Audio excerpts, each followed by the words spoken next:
आदिपुर में आयल राष्ट्रीय सिंधी समाज जा श्री कमल वरदानी साहब हींअर झूलेलाल मंदिर आदिपुर जे इन साधू वासवाणी कुंज में आहिनि ऐं गॾु हुन सां गॾु राष्ट्रीय सिंधी समाज जा उपाध्यक्ष गुजरात जा श्री महेश आहूजा हिते आयल आहिनि। उनजो इन मंदिर में साधू वासवाणी कुंज में स्वागत आहे। जय झूलेलाल। एस इंडिया टीवी में तव्हां सभिनी जो स्वागत आहे।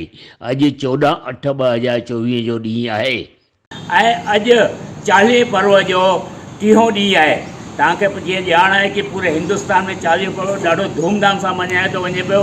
अॼु मां आयल आहियां साधू वासवाणी कुंज एरिया में, जिते झूलेलाल जो मंदिर ठहियलु आहे। इहो आदिपुर में आहे। अचो त मां तव्हांखे झूलेलाल भॻवान जा दर्शन करायां।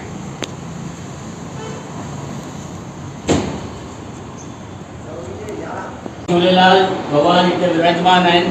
हे साईं झूलेलाल जो जेको भगवान जो जेको मंदिर आहे, हिनखे लॻभॻि मुंहिंजे ख़्याल में 9-10 महीना थिया आहिनि। इन जो उद्घाटन थियो आहे 24/11/2023 जो, जंहिं ॾींहुं साधू वासवाणीअ साहिब जो जनमदिन हो। उन ॾींहुं इन जो उद्घाटन कयो वियो आहे। हिते मूंखे पंहिंजो रमेश अजवानी जेके हितां जा सेवादारी आहिनि, उन्हनि हिकु जानकारी ॾिनी आहे कि असां हिते ॾाढो चेटीचंड पर्व धूमधाम सां मल्हाईंदा आहियूं।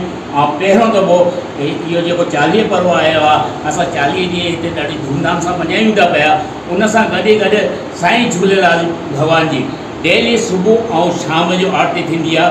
सुबुह 8 वॻे आरती थींदी आहे, शाम जो 7 वॻे लॻभॻि आरती शुरू थी वेंदी आहे। इन जे अलावा थारूअ जे ॾींहुं यानी जुमे जे ॾींहुं यानी शुक्रवार जे ॾींहुं असां स्पेशल आरती कंदा आहियूं। हिकु वॾी आरती थींदी आहे ऐं भव्य आरती थींदी आहे। लेकिन झूलेलाल साईं जी पूरी सेवा कई वेंदी आहे। ॾिसो विशाल आहे असांजे झूलेलाल, सभिनी खे आशीर्वाद थो ॾिए पियो। हिते उपस्थित मां पंहिंजे माताऊं भेनरुनि आंटी ऐं मातृशक्तिअ सां ऐं असांजो भाउ जेको महेश आहूजा हितां जा आहिनि, जेके सौदागर नाले सां ॾाढा हिते फेमस आहिनि ऐं असांजे राष्ट्रीय सिंधी समाज सां जुड़ियल आहिनि। इन्हनि सभिनी सां निवेदन आहे कि असांजी सिंधी भाषा ॿोली ऐं संस्कृति खे ॾींहों ॾींहुं वधाइनि ऐं अॻिते वधाईंदा रहनि ऐं घर घर में सिंधी ॿोली ऐं भाषा जो प्रचार कनि ऐं पंहिंजे ॿारनि सां वॾनि सां सिंधीअ में ॻाल्हाइनि। नज़दीक में तव्हां कुझु ॾींहं पहिरियों ॾिठो हूंदो, बंगाल जे अंदरि हिकु गिरह युद्ध थी वियो आहे। उते तक पलट थी वियो आहे। उते हिंदुनि सां मारकाट लॻी पई आहे। असां सभु जेके सिंधी आहियूं, जेके हिते आयल आहिनि, असांजो कोई बि राज्य हिते कान्हे। बंगाल खे बंगाली आहे, राजस्थान खे राजस्थान आहे, महाराष्ट्रनि खे महाराष्ट्री आहे, पंजाबनि खे पंजाब, लेकिन सिंधियुनि खे कोई राज्य कान्हे। इन करे सिंधी सभु हिकजुट थी करे रहो। कॾहिं कोई अहिड़ी विवकत बि अचे त घटि में घटि असां में पंहिंजो पाण में हिकु एकता हुजे। एतिरो ई चई करे मां पंहिंजो वक़्तु हिते ई पूरो कयां थो। सभिनि खे जय झूलेलाल। तव्हांखे चयो आहे कि मां 40 ॾींहंनि तक हर अलॻि शहर में अलॻि झूलेलाल जा दर्शन कराईंदुमि। हे 30हों ॾींहुं हो जंहिंजे मां दर्शन कराईंदुमि। छाकाणि जो पवित्र ॾींहुं आहे चालीह पर्व हलंदा, त मां पंहिंजी मातृशक्ति ऐं भावना खे चाहींदुमि कि हिकु नंढी सी थोरी धुन लॻाए मूंसां गॾु इहे चालीह पर्व जो असांखे आनंद अचे।